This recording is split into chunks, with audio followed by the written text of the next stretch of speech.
آج ہم ایک بہت ہی دلچسپ ممے پر بات کریں گے۔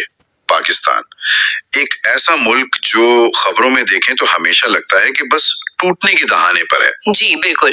لیکن پھر بھی ہر بحران سے کسی نہ کسی طرح نکل جاتا ہے۔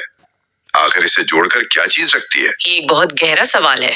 تو آج ہم ایناٹول لیون کی مشہور کتاب پاکستان ایک سخت ملک کی مدد سے اس ممے کی تہیں کھولنے کی کوشش کریں گے اور یہ جانیں گے کہ جو چیزیں بظاہر اسے کمزور کرتی ہیں وہی اسے بچاتی کیسے ہیں؟ اور یہ واقعی ایک معمہ ہے۔ لیون کا بنیادی نقطہ یہی ہے کہ پاکستان کو سمجھنے کے لیے آپ کو اس کے تضادات کو سمجھنا ہوگا۔ تضادات؟ جی، ان کا کہنا ہے کہ پاکستان ایک کمزور ریاست ہے۔ مطلب؟ ادارے ٹھیک سے کام نہیں کرتے، ٹھیک ہے، لیکن اس کے معاشرے بہت مضبوط ہیں۔ اور یہی وہ نقطہ ہے جہاں ساری کہانی چھپی ہوئی ہے۔ ملک کی بقا کا راز اصل میں اس کی کمزوریوں میں ہی ہے۔ اچھا، تو یہ بات تھوڑا سمجھائیں۔ کمزور ریاست اور مضبوط معاشرے کا ایک ساتھ ہونا، یہ سننے میں تھوڑا عجیب لگتا ہے۔ جی، اس کا کیا مطلب ہے؟ عام طور پر تو ہم سمجھتے ہیں کہ مضبوط معاشرے ہی ایک مضبوط ریاست بناتے ہیں۔ یہی تو کتاب کا سب سے دلچسپ حصہ ہے۔ دیکھیے، لیون کہتے ہیں کہ پاکستان میں معاشرے کی بنیاد رشتہ داری یعنی کنشپ، برادری اور قبیلے کے نظام پر ہے۔ اچھا، یہ وہ بنیادی گلو ہے جو لوگوں کو جوڑتا ہے۔ آپ کی پہچان، آپ کی وفاداری، آپ کا تحفظ، سب کچھ آپ کے خاندان اور برادری سے وابستہ ہے۔ ریاست تو بعد میں آتی ہے۔ یعنی ریاست سے پہلے برادری آتی ہے؟ بالکل۔ یہ نظام اتنا طاقتور ہے کہ سیاست بھی اسی کے ارد گرد گھومتی ہے۔ لوگ کسی نظریے یا پارٹی منشور کو ووٹ نہیں دیتے۔ وہ اپنے علاقے کے چودھری، وڈیرے یا جو بھی بااثر خاندان ہے اسے ووٹ دیتے ہیں۔ جی، کیونکہ وہی ان کے تھانے کچہری کے کام کروا سکتا ہے، نوکری دلا سکتا ہے۔ اور اسی لیے ہماری بڑی سیاسی جماعتیں بھی وہ خاندانی جاگیوں کی طرح چلتی ہیں نا۔ کتاب میں بھٹو خاندان کی پیپلز پارٹی اور شریف خاندان کی مسلم لیگ نون کی مثالیں دی گئی ہیں۔ بالکل، اور یہ صرف اوپر کی سطح پر نہیں، نیچے گاؤں اور محلے کی سطح تک یہی نظام چل رہا ہے۔ سیاست ذاتی وفاداریوں اور سرپرستی یعنی پیٹرنیج کا کھیل بن گئی ہے۔ اور اس کا ایک منفی پہلو، میرا مطلب ہے کرپشن بھی تو اسی سے جڑی ہے۔ وہ تو پھر اس نظام کا ایک لازمی حصہ بن جاتی ہے۔ جب آپ کا مقصد اپنے لوگوں کو نوازنا ہے تو پھر قانون اور قاعدے تو ثانوی حیثیت اختیار کر ہی جاتے ہیں۔ کتاب میں لاہور کے ایک نوجوان علی حسن کی ایک مثال ہے جو اس پوری صورتحال کو بہترین طریقے سے بیان کرتی ہے۔ جی، وہ بہت زبردست مثال ہے۔ وہ کہتا ہے کہ پاکستان میں انقلاب اس لیے نہیں آ سکتا کیونکہ اگر کوئی نعرہ لگائے بھی تو لوگ پہلے دیکھیں گے کہ وہ کون ہے۔ اگر وہ پنجابی ہے تو سندھی اور بلوچ اس کے پیچھے نہیں چلیں گے۔ پنجابیوں میں سے کوئی کہے گا یہ تو جاٹ ہے، ہم کیوں مانیں؟ پھر جاٹ کہیں گے یہ تو فلاں گوت کا ہے۔ بات نیچے تک جاتی ہے۔ اتنی نیچے تک کہ گاؤں میں لوگ کہیں گے کہ اس کے دادا نے میرے چاچا سے زمین کے جھگڑے میں مار پیٹ کی تھی، ہم اس کے پیچھے نہیں لگ سکتے۔ یہ کمال کی مثال ہے۔ یہ دکھاتی ہے کہ یہ سماجی ڈھانچہ کتنا بکھرا ہوا لیکن اندر سے کتنا مضبوط ہے۔ صحیح۔ اور یہی چیز کسی بھی بڑے انقلابی نظریے کے سامنے سب سے بڑی رکاوٹ بن جاتی ہے، چاہے وہ سوشلسٹ انقلاب ہو یا کوئی اسلامی انقلاب۔ لوگوں کے جو حقیقی مفادات ہیں وہ ان کی برادری اور خاندان کے رہنماؤں سے جڑے ہوتے ہیں، جو انہیں فوری تحفظ اور وسائل فراہم کرتے ہیں۔ بالکل، تو وہ کسی غیر یقینی نظریے کے لیے اپنی موجودہ ٹھوس وفاداریوں کو کیوں قربان کریں گے؟ یہ تو حیران کن بات ہے، لیکن کیا یہ تھوڑی مایوس کن بات نہیں؟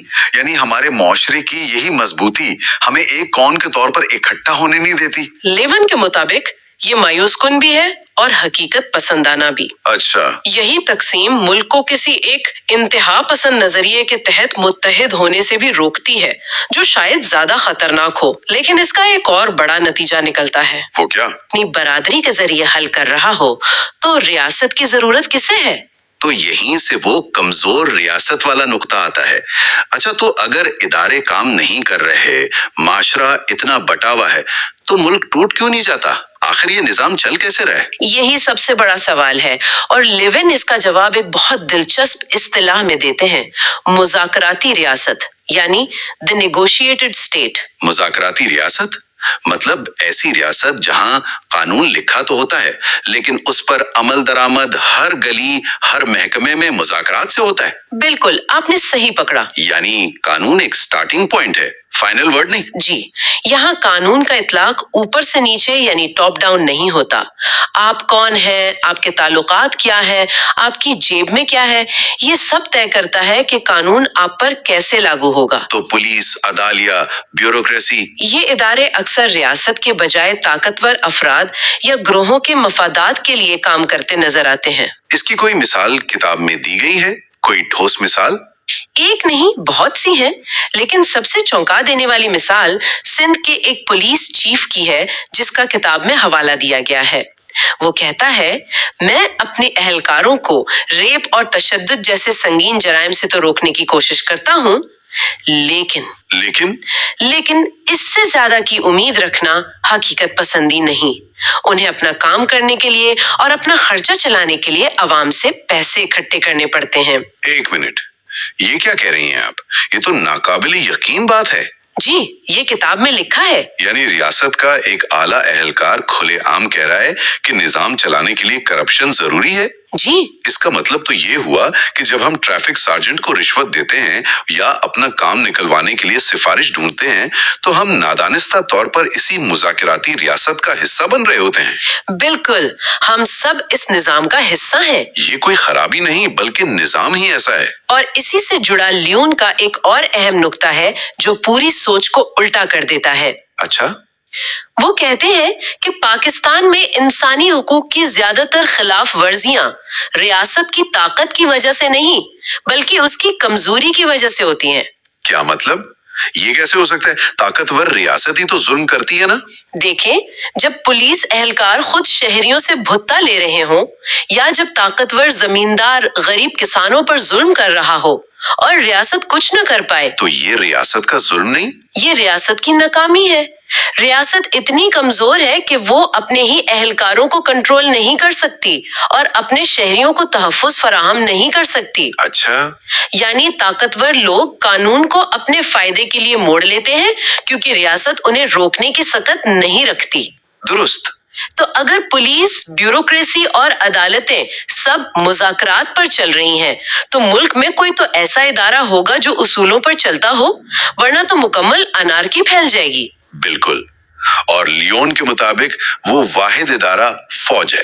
फौज? वो कहते हैं कि फौज पाकिस्तान का वाहिद इदारा है जो एक जदीद मेरिट पर मबनी इदारे के तौर पर काम करता है, जैसा कि इसे करना चाहिए।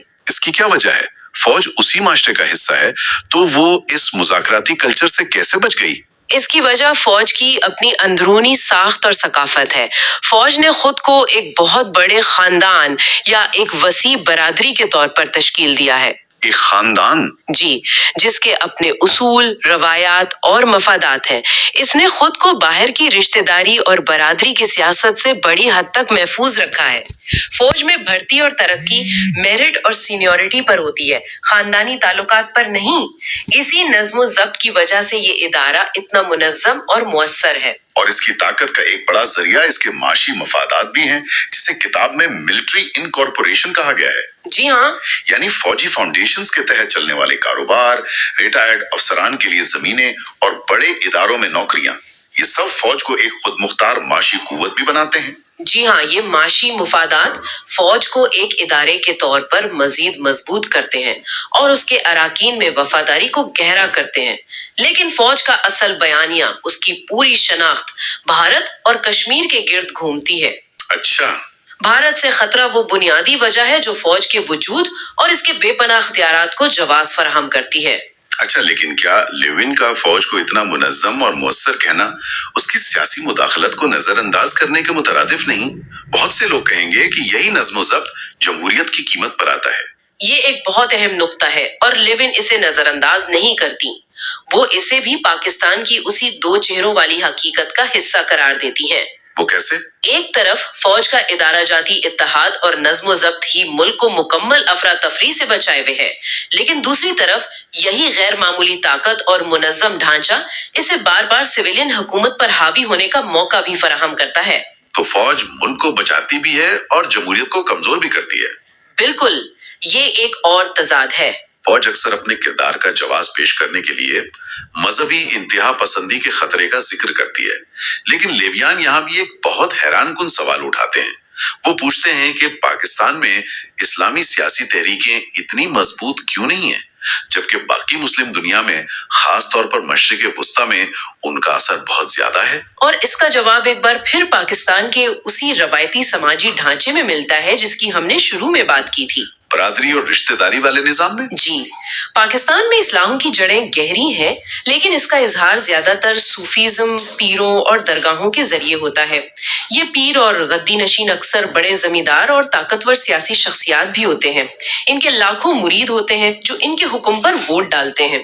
तो ये रवायती मजहबी तबका जो अवाम में गहरी जड़ें रखता है, वो इनकलाबी इस्लामिस्टों के लिए जगह ही नहीं छोड़ता। बिल्कुल, ये तो स्टेटस को का हिस्सा है।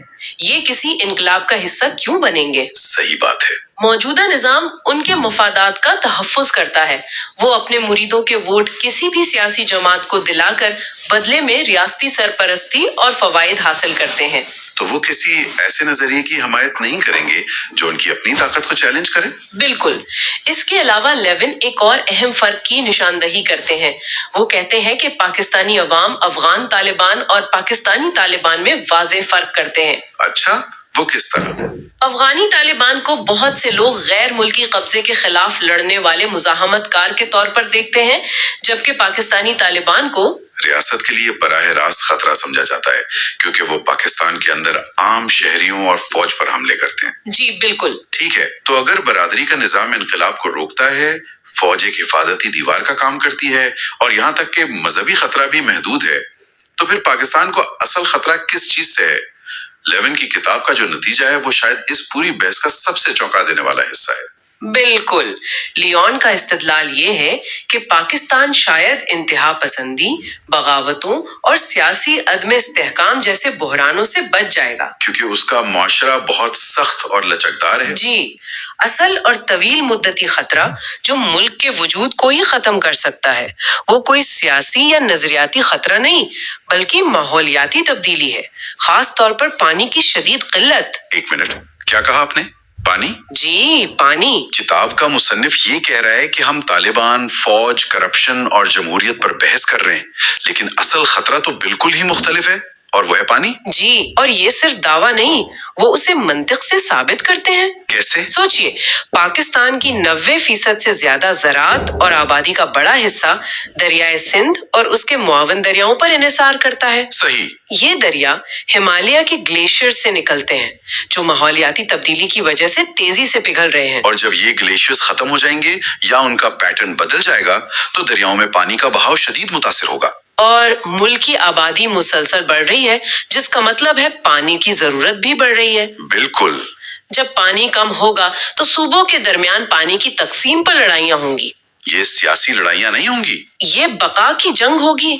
जब पंजाब के किसान के पास फसल के लिए पानी नहीं होगा और सिंध के गांव में पीने का पानी नहीं होगा, तो उससे जो अफरा तफरी फैलेगी, इसे कोई फौज या कोई निजाम नहीं संभाल सकता।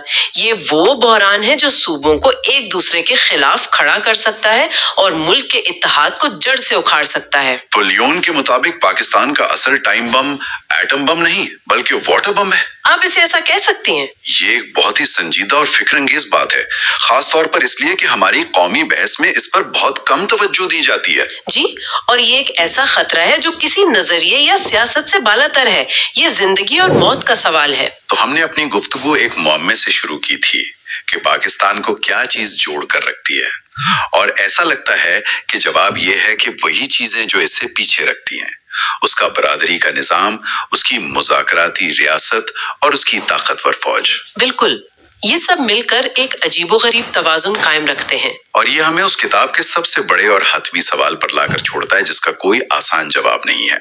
जी, और वो सवाल ये है कि अगर पाकिस्तान की सबसे बड़ी ताकत यानी उसका खानदानी और बरादरी का निजाम ही उसकी जदीदियत, माशी तरक्की और एक हकीकी जमहूरी रियासत बनने में सबसे बड़ी रुकावट है, तो इस मुल्क का मुस्तकबिल क्या होगा? क्या कोई माशरा अपनी बुनियादी समाजी साख्त को मुकम्मल तौर पर बदले बगैर एक कामयाब और जदीद रियासत बन सकता है? ये वो तजाद है जिसे एनाटोल लिवनीन की किताब हमारे सामने रखती है, और इस पर गौर करना हम सब के लिए जरूरी है।